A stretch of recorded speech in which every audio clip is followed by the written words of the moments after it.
Dear student, कैसे हैं? स्वागत करते हैं हम नासिर सर के साथ यूट्यूब चैनल पे। फ्रेंड, अभी हम आप लोग को इस वीडियो में क्लास 12 का हिंदी का ऑब्जेक्टिव लेके आए हुए हैं। दोस्तों, इस वीडियो में आपको हम 20 से 25 ऑब्जेक्टिव बताएंगे जो परीक्षा की दृष्टि से होगा। इस ऑब्जेक्टिव को आप शुरू से लेकर लास्ट तक देख लेते हैं तो परीक्षा में आपको ऑब्जेक्टिव में बहुत अच्छा नंबर लाने का चांस है। तो दोस्तों, इस वीडियो को शुरू से लेकर लास्ट तक देखिए। जैसे कि इसका जो पहला क्वेश्चन है, चंद्रधर शर्मा गुलेरी की लिखी कौन सी कहानी नहीं है? पहला है उसने कहा था, बी में है बुद्धू का कांटा, सी में है सुखमय जीवन और डी में है तिरिच। तो इसका आंसर हो जाएगा तिरिच। नेक्स्ट है चंद्रधर शर्मा गुलेरी का जन्म हुआ था। ए में है गुलेर ग्राम में, बी में है कांगड़ा में, सी में है बनारस में, डी में है जयपुर में। तो इसका आंसर हो जाएगा डी, जयपुर में। कौन सी कहानी हिंदी कहानी के विकास में मील का पत्थर मानी जाती है? ए में है पंच परमेश्वर, बी में है पुरस्कार, सी में है उसने कहा था, डी में है तीनों। तो इसका आंसर हो जाएगा सी, उसने कहा था। नेक्स्ट है उसने कहा था किस प्रकार की कहानी है? ए में है ऐतिहासिक, बी में है चरित्र प्रधान, सी में है सामाजिक, डी में है इनमें से कोई नहीं। तो इसका आंसर हो जाएगा बी, चरित्र प्रधान। नेक्स्ट क्वेश्चन है उसने कहा था किस प्रकार की कहानी है?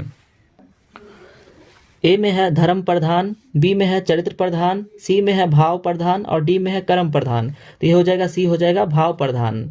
नेक्स्ट है उसने कहा था किस वर्ष की रचना है? 1915, 1920, 1922, 1925। तो ये है 1915 का, इसका आंसर हो जाएगा ए। नेक्स्ट क्वेश्चन है गुलेरी जी किस गांव के मूल निवासी थे? फतेहपुर, बी में है गुलेर, सी में है मनेर, डी में है गहमर। तो ये थे गुलेर के थे, आंसर हो जाएगा बी। क्वेश्चन नंबर 17 है कछुआ अधर्म किसकी कृति है? प्रताप नारायण मिश्र, बालकृष्ण भट्ट, रामचंद्र शुक्ल या चंद्रधर शर्मा गुलेरी। तो यह है चंद्रधर शर्मा गुलेरी का, इसका आंसर हो जाएगा डी। कौन सा निबंध गुलेरी की रचना नहीं है? देवानंद प्रिय, बी में है मजदूरी और प्रेम, सी में है पुरानी हिंदी, डी में है मारसी मोही कुठाव। तो इसका आंसर हो जाएगा बी, मजदूरी और प्रेम। नेक्स्ट क्वेश्चन है कुरमाई का क्या अर्थ होता है? ए में है मंगनी, बी में है विवाह, सी में है कड़वी बात, डी में है दहेज। तो ये होता है ए, मंगनी होता है। तो उसने कहा था कहानी में किस शहर का चित्रण है? ए में है अमृतसर, बी में है लुधियाना, सी में है जयपुर और डी में है लखनऊ। तो ये है अमृतसर का, इसका आंसर हो जाएगा ए। क्वेश्चन नंबर 21 है लहना सिंह किस पद पर था? ए में है सूबेदार के, बी में है लेफ्टिनेंट के, सी में है जमादार के, डी में है मेजर के। तो ये था जमादार के, आंसर हो जाएगा सी। नेक्स्ट है लहना सिंह की मृत्यु किसकी गोद में हुई थी? ए में है कीरत सिंह, बी में है वजीरा सिंह, सी में है अतर सिंह, डी में है महीप सिंह। तो ये हुआ था वजीरा सिंह में, इसका आंसर हो जाएगा बी। नेक्स्ट क्वेश्चन है पलटन का विदूषक कौन था? ए में है हजारी सिंह, बी में है मुख्तार सिंह, सी में है वजीरा सिंह, सी में है कुलदीप, डी में है कुलदीप सिंह। तो इसका आंसर हो जाएगा वजीरा सिंह। नेक्स्ट क्वेश्चन है सूबेदार हजारा सिंह के लड़के का नाम क्या था? ए में है बोधा सिंह, बी में है मान सिंह, सी में है कीरत सिंह, डी में है गजाधर सिंह। तो इसका आंसर हो जाएगा बोधा सिंह, इसका ए हो जाएगा आंसर। नेक्स्ट क्वेश्चन है भारतीय सिपाहियों का किसके साथ संघर्ष हुआ था? ए में है फ्रांसीसियों के साथ, बी में है तुर्कों के साथ, सी में है अंग्रेजों के साथ, डी में है जर्मनी के साथ। तो इसका हुआ था जर्मनी के साथ हुआ था। जर्मन लेफ्टिनेंट को किसने मार गिराया था? सी, ए में है सूबेदार सिंह, बी में है बोधा सिंह, सी में है लहना सिंह, डी में है वजीरा सिंह। तो इसका आंसर हो जाएगा सी, लहना सिंह। क्वेश्चन नंबर 27 है सिख राइफल्स के जमादार लहना सिंह का नंबर क्या था? ए में है 77, बी में है 105, सी में है 1805, डी में है 72। तो इसका आंसर हो जाएगा ए, 77। नेक्स्ट क्वेश्चन है संपूर्ण क्रांति यानी जयप्रकाश नारायण वाले चैप्टर से। पहला है संपूर्ण क्रांति के रचनाकार हैं। ए में है भगत सिंह, बी में है मोहन राकेश, सी में है जयप्रकाश नारायण और डी में है आज्ञे। तो इसका आंसर हो जाएगा सी, जयप्रकाश नारायण। नेक्स्ट क्वेश्चन है लोकनायक किसे कहा गया है? ए में है जयप्रकाश नारायण को, बी में है रामनाथ गोयन का, सी में है फणीश्वर नाथ रेणु का, डी में है कर्पूरी ठाकुर। तो इसका आंसर हो जाएगा ए, जयप्रकाश नारायण। नेक्स्ट क्वेश्चन है जयप्रकाश नारायण के भाषण के अंश का शीर्षक है।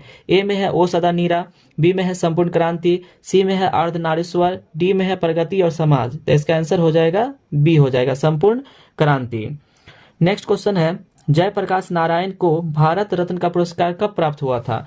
ए में है 1979, बी में है 1998, सी में है 1905 और डी में है 1947। तो इसका आंसर हो जाएगा 1998, बी हो जाएगा। नेक्स्ट क्वेश्चन है जयप्रकाश नारायण का जन्म कहाँ हुआ था? ए में है बलिया, बी में है सिताब दियारा, सी में है राघोपुर दियारा और डी में है छपरा। तो इसका आंसर हो जाएगा सिताब दियारा बी। 1974 ईस्वी में छात्र आंदोलन का नेतृत्व किसने किया था? ए में है लालू प्रसाद यादव, बी में है देवीलाल, सी में है विश्वनाथ प्रसाद सिंह और डी में है जयप्रकाश नारायण। तो इसका आंसर हो जाएगा डी जयप्रकाश नारायण। भ्रष्टाचार की जड़ क्या है? दल विहीन सरकार, बी में है सरकार की गलत नीतियां, सी में है लोक कल्याणकारी कार्यक्रम और डी में है इनमें से कोई नहीं। तो इसका आंसर हो जाएगा बी सरकार की गलत नीतियां। नेक्स्ट क्वेश्चन है जयप्रकाश नारायण जी का निधन किस दिन हुआ था? ए में है 8 अक्टूबर 1989, बी में है 7 अक्टूबर 1979, डी में है 8 अक्टूबर 1979 और सी में है 8 अक्टूबर 1979 और डी में है 11 अक्टूबर 1989। तो इसका आंसर हो जाएगा सी 8 अक्टूबर 1979। नेक्स्ट क्वेश्चन है जयप्रकाश नारायण के अनुसार देश का भविष्य किसके हाथों में है? ए में है नेताओं के, बी में है पुरानी पीढ़ी के, सी में है नई पीढ़ी के, डी में है कोर्ट के। तो इसका आंसर हो जाएगा सी नई पीढ़ी के। नेक्स्ट क्वेश्चन है जयप्रकाश नारायण के द्वारा रचित पाठ का नाम है हंसते हुए मेरा अकेलापन, प्रगति और समाज, बातचीत, संपूर्ण क्रांति। तो इसका आंसर हो जाएगा D Sampoorna Kranti. Reconstruction of Indian polity Jayaprakash Narayan की किस रचना विद्या से संबंधित है? ए में है निबंध, बी में है कविता, सी में है उपन्यास और डी में है नाटक। तो इसका आंसर हो जाएगा बी हो जाएगा कविता। गरीब की बेरोजगारी बढ़ती जाती है कहा गया है?